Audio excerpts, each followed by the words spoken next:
Chapter 27: Animal Crossing: New Horizons, Gaming in a Pandemic World. The 2020 release of Animal Crossing: New Horizons for the Nintendo Switch came at an unprecedented moment in global history. As the COVID-19 pandemic swept across the world, many found themselves confined to their homes, cut off from their daily routines and social interactions. Amid this backdrop, Animal Crossing: New Horizons provided a soothing, cheerful escape from the grim realities of the outside world, thus playing a significant role not only in Nintendo's history, but also in the broader context of global pop culture. The Animal Crossing series, which began on the Nintendo 64 in Japan before finding wider success on the GameCube, is known for its relaxing, non-linear gameplay. Players inhabit a rural village populated with anthropomorphic animals, engaging in activities such as fishing, bug catching, fossil hunting, and decorating their homes. In New Horizons, the series received its most significant overhaul since its inception. Rather than living in an established village, players are whisked off to a deserted island courtesy of the entrepreneurial raccoon, Tom Nook. The setup allowed for greater customization than ever before, with players able to place furniture outside, change the island's terrain, and even determine where villagers' homes would be located. The open-ended gameplay, coupled with a real-time game clock that mirrors the actual time of day and season, offered a uniquely immersive experience. The timing of New Horizons' release, just as global lockdowns were being implemented, was unexpectedly fortuitous. With millions confined to their homes, the game quickly became a social hub. The ability to visit friends' islands through online play provided a virtual space for socialization that was sorely missing in the real world.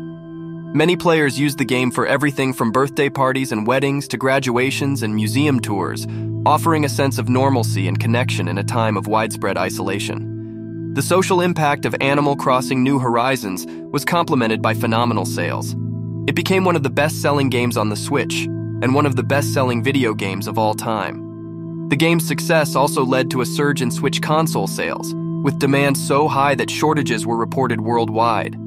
Animal Crossing: New Horizons exemplifies the power of video games as a form of social connection, relaxation, and escapism. Its success underscores Nintendo's ability to create compelling, unique experiences that resonate with players. As a snapshot of a unique moment in time, it stands as a testament to the role video games can play in bringing people together, even in the most challenging circumstances. Chapter 28: The Indie Revolution, the eShop, and a New Wave of Games. The 2010s marked an exciting era in the video game industry, the rise of indie games. Independent or indie games are typically created by individuals or small teams without the financial backing of a large game publisher. This independence allows for a high degree of creative freedom, resulting in some of the most innovative and captivating games of recent years. Nintendo embraced this indie revolution in a significant way with its digital distribution service, the Nintendo eShop. Introduced with the Nintendo 3DS and Wii U, and later extended to the Nintendo Switch, the eShop has become a haven for indie developers and players seeking unique gaming experiences. The eShop's strength lies in its openness to different types of games. Unlike previous Nintendo platforms, which were primarily dominated by first-party and big-budget third-party titles, the eShop created a space where indie games could thrive. It provided a platform for smaller developers to get their games in front of Nintendo's vast audience, opening up opportunities for a wide range of innovative titles that might not have otherwise found a home on console. Some indie games like Celeste, Stardew Valley, Shovel Knight, and Hollow Knight found enormous success on the eShop, garnering critical acclaim and strong sales. These games, with their focus on tight mechanics, engrossing narratives, and distinctive art styles, exemplified the best of what indie games could offer. Nintendo also made a concerted effort to support indie developers. The company held regular Nindies showcases, where upcoming indie games were highlighted. They also worked closely with developers to ensure that their games were as successful as possible on the platform. But it wasn't just about the games. The eShop also introduced new features that benefited players and developers alike. Players had access to a vast library of titles that could be downloaded directly to their console, eliminating the need for physical copies. Developers, on the other hand, had the option of setting their prices and sales, giving them more control over their revenue. The eShop and the indie revolution it helped foster represented a significant shift in Nintendo's strategy. It marked a recognition of the value and potential of indie games and a commitment to providing a diverse range of experiences to players. This initiative not only expanded Nintendo's gaming library, but also reinforced its position as an innovative and inclusive player in the video game industry. Chapter 29: Exploring the Power of JoyCons. Nintendo's commitment to innovation is particularly apparent in its controller's design, with each console generation bringing a new approach to player interaction. This tradition continued with the release of the Nintendo Switch and its JoyCon controllers. The JoyCon, as the name suggests, is a controller designed to bring joy to the players, and it does so through a combination of versatility, comfort, and advanced technology. The JoyCon is a prime example of Nintendo's philosophy of flexible gaming. Sold as a pair, these small, detachable controllers can be used independently in each hand, attached to the console for handheld mode, or slid into a grip accessory to mimic a traditional controller. They can also be used as individual controllers, allowing for instant two-player action. Yet, the versatility of the JoyCons extends beyond their form factor. Each JoyCon is packed with advanced technology that opens up a range of gameplay possibilities.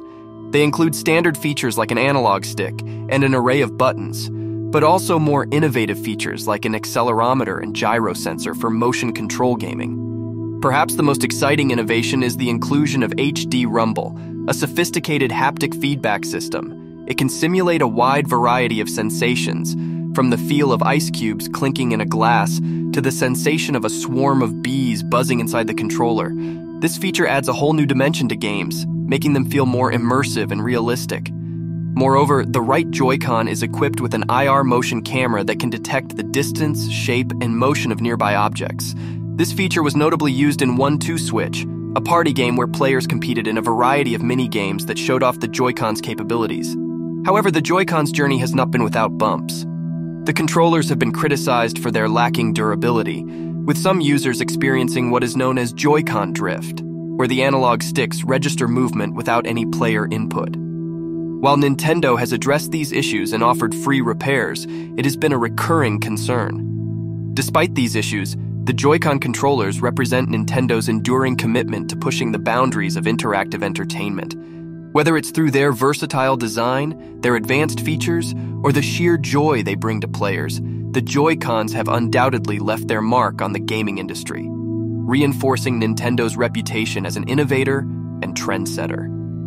Chapter 30: Nintendo's evolution in mobile gaming. The mobile platform has always been a fertile ground for video games. Its explosive growth over the years, driven by the ubiquity of smartphones and tablets, has made it an attractive market for game developers. Initially, Nintendo showed reluctance to enter this market, fearing it would cannibalize their handheld console sales. However, recognizing the potential of this platform, the company made a decisive entry into mobile gaming. Nintendo's first venture into mobile gaming was Miitomo, launched in March 2016. More of a social networking application than a traditional game, Miitomo allowed users to create a Mii character and interact with friends through conversations and minigames.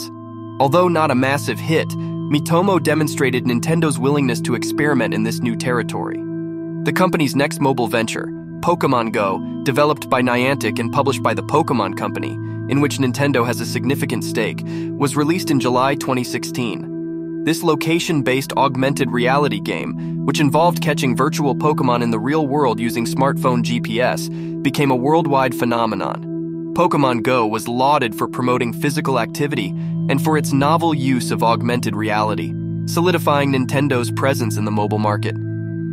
Building on this success, Nintendo continued to bring its flagship franchises to the mobile platform. Super Mario Run, released later in 2016, brought the classic Mario gameplay to smartphones with a unique control scheme suited for one-handed play. Then came Fire Emblem Heroes and Animal Crossing Pocket Camp, both in 2017, which adapted their respective series' gameplay for mobile devices. Each of these games enjoyed varying degrees of success, demonstrating the appeal of Nintendo's properties in the mobile market. In 2018, Nintendo introduced Dragalia Lost, its first original IP for mobile devices. This action RPG, co-developed with Cygames, proved that Nintendo could not only adapt existing franchises for mobile play, but also create new experiences tailored specifically for the platform. The most recent addition to Nintendo's mobile roster was Mario Kart Tour, released in 2019. This game brought the high-octane racing action of the Mario Kart series to smartphones, complete with a variety of courses, characters, and karts. Despite facing criticism for its microtransaction model, the game has enjoyed considerable success.